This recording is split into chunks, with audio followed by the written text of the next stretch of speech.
With YouTube attacking alternative media, please consider supporting the channel via Patreon for just $1 per month. Link below. Let's talk about that Black Panther troll group from yesterday. That was a big story. People were talking about that. When the same guys who were behind the attempt to take down the Rotten Tomatoes score for Star Wars The Last Jedi apparently are back now trying to do the same thing with the Black Panther. And it's not having the same, well, effect, impact, success rate or anything like that, because Facebook has now actually shut down the group. And that's something I find to be interesting, that Facebook actually chimed in. Rotten Tomatoes actually chimed in. But they didn't do this really when it came to Star Wars. The same group had Facebook groups that were absolutely trying to make this a big thing. They were known, they were talked about, they were shown in articles, and I think even one of my videos. And yet Facebook did nothing. So why is it Black Panther that had that impact? Well, I'll let you read between the lines in that particular sense. So it says here, social media giant Facebook has taken action against a group who aimed to sabotage the Rotten Tomatoes audience score for Black Panther. Facebook has removed the Down with Disney's treatment of franchises and its fanboys page, which was led by a professed member of the alt-right. The group created a Facebook event called Give Black Panther a Rotten Audience Score on Rotten Tomatoes, with the intention of falsely deflating the movie's score on review aggregator site Rotten Tomatoes as revenge for the perceived slights against fans of DC films due to their low scores. Before it was taken down, the event had over 4,000 Facebook users who indicated they were either interested or going. Now, there is a lot of hatred in terms of Star Wars, and I think we learned that coming off The Last Jedi, and with good reason. But these guys, again, this is where these articles are not even talking about the fact that these are angry at Disney's treatment of franchises. Okay, so this has nothing to do with DC movies. That was a complete red herring, and that's in my opinion an irrefutable fact that it was a red herring. And again, because it's so much sexier to come out and say, oh, these guys are it's an alt-right group that are trying to attack the Black Panther movie. I wonder why. Racists? Like, that's what they're trying to say without coming out and saying it. But that's actually not the case, because they're already doing this for Avengers Infinity War and Solo and probably anything else that's Disney produced. Black Panther is just the next movie, but people are going to use it to push an identity politic narrative. And that is just sad because no one is questioning it. That's what angers me the most about this, is because no one ever wants to question it, because they know that if they question it and they seek that objective truth, it won't amount to the views they can get from being sousy with the title. The event's description reads, given the massive success of the audience review rigging on the Rotten Tomatoes site for Star Wars The Last Jedi, and due to the sudden rise in those disgruntled with Disney's business practices, among other factors, especially due to the corporate manipulations which created falsified bad press for the DCEU, I think it's time to strike back against those under Disney and bring down the House of Mouse's actions for paying off the critics that hurt DC Comics on film and for other parties affected by them. I'll be making events like this for Infinity War and the Netflix shows, etc., so we can rally together to truly make a difference. Share this with your friends. So, again, he spells everything out in that first sentence there, first few sentences.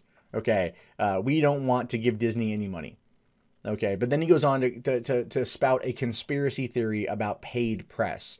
And like I said yesterday, there's this opposition movement happening right now where anyone who's been somewhat favorable to The Last Jedi is being called out as a shill.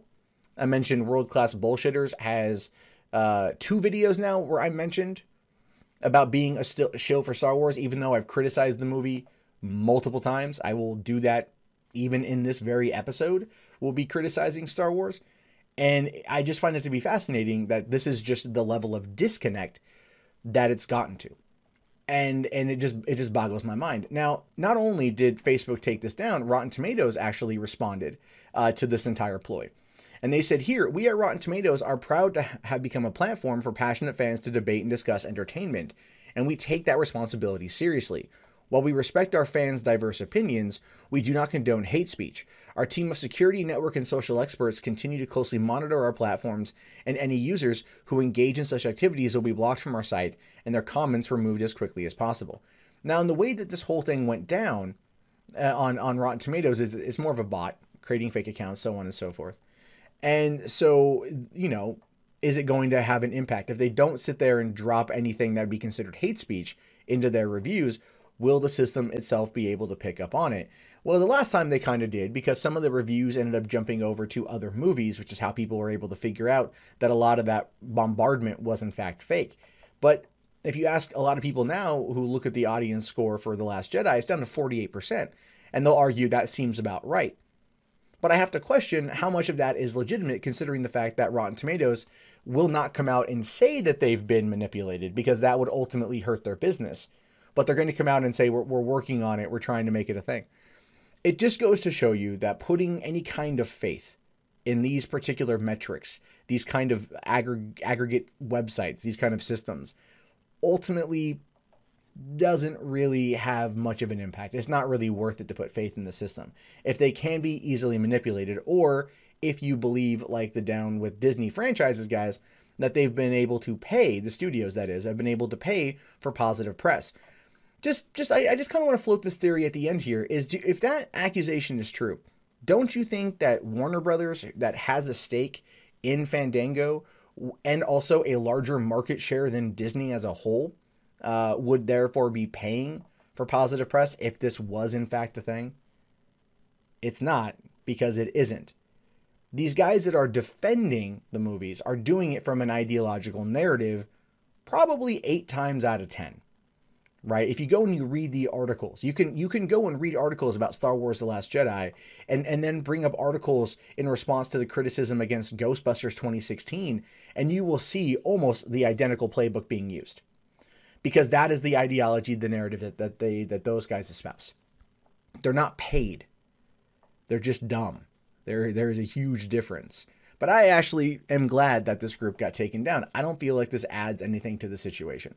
Black Panther looks like an amazing movie. It looks like a well-done, timely film that's going to work very well with inside the MCU. It's on track to pull in more money than Justice League. This has nothing to do with the quality of Justice League, a movie that I actually quite enjoyed. So did a lot of other people, even though it's not the Snyder Cut. We can go off on that whole situation too. But at the same time, this feels more like angry fanboy rage than an actual movement to try to hurt Disney. And I can't get behind that, because it's just more petty online bullshit, just like the reviewers that push their narrative above all else.